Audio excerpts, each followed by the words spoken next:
접니다.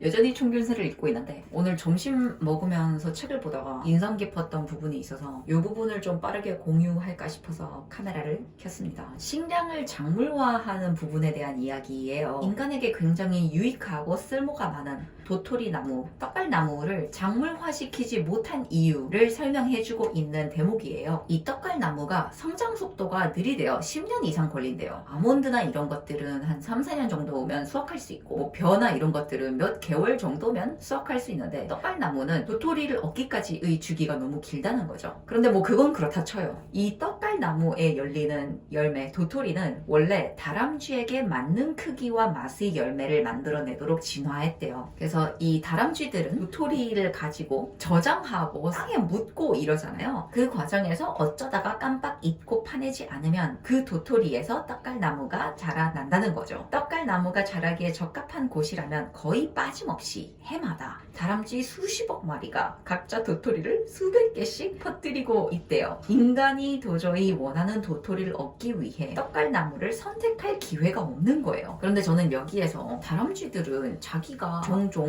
깜빡 잊고 그 도토리를 파내지 않는 일이 어떤 결과를 초래하고 있는지 알고 있을까? 그래서 보니까 다람쥐는 장수하면 20년까지는 살 수 있대요. 그런데 보통 야생에서는 사실 한 1, 2년 안에 될 가능성이 높고, 이 떡갈나무가 실제로 자라는데 10년이라고 치면 다람쥐가 0살에 태어나자마자 도토리를 묻어도 10년 후에야 도토리들이 열리는 걸 그제서야 본다는 거잖아요. 저는 거기까지 생각을 했을 때 들었던 생각이 뭐냐면, 그들의 수명은 짧고 수명이 반 정도 지났을 때에서야 깨달을 수 있는 일을 알고 하기는 좀 어려울 것 같다는 생각을 했어요. 그러면 우리도 마찬가지가 아닐까라는 생각을 한 거죠. 내가 어떤 걸 행하는데 이걸 내가 왜 행하는지는 잘 몰라요. 그리고 나는 아마 죽을 때까지도 내가 그걸 왜 했는지, 왜 그렇게 생각해야만 했고 내가 왜 이런 인생을 살아야만 했는지를 모를 것 같아요. 그런데 우리는 다람쥐가 그렇게 도토리를 땅에 묻고 또 깜빡 잊는 것이 떡갈나무의 확장과 번식을 위해서 꼭 필요한 부분 중 하나라는 사실을 알잖아요. 왜냐면 우리는 다람쥐보다 수명이 기니까요. 우리는 더 큰 시간의 단위 안에서 그들의 행동이 어떤 결과를 가져오는지를 확인했죠.